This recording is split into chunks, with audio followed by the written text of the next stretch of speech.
ಚಿಕ್ಕಬಳ್ಳಾಪುರ ಜಿಲ್ಲೆಯ ನೂತನ ಜಿಲ್ಲಾಧಿಕಾರಿ ತಮ್ಮ ನಿಷ್ಪಕ್ಷ ಆಡಳಿತಕ್ಕೆ ಹೊಸ ರೂಲ್ಸ್ ಜಾರಿಗೆ ತಂದಿದ್ದಾರೆ.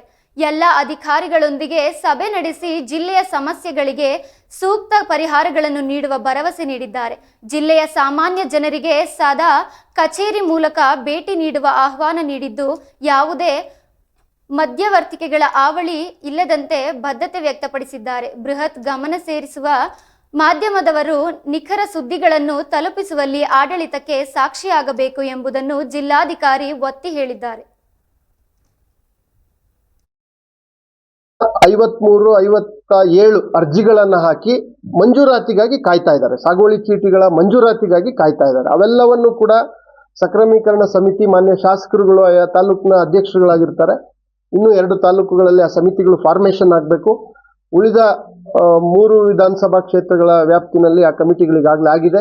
ಆಗಿರೋ ಕಡೆ ಅವುಗಳಿಗೆ ವೇಗವನ್ನು ಕೊಟ್ಟು ನಗರ ಪಟ್ಟಣ ಪ್ರದೇಶದ ಸೀಮಿತ ವ್ಯಾಪ್ತಿಯ ಒಳಗಡೆ ಇದ್ರೆ ಮಂಜೂರಿನೇ ಮಾಡಕ್ ಬರೋದಿಲ್ಲ.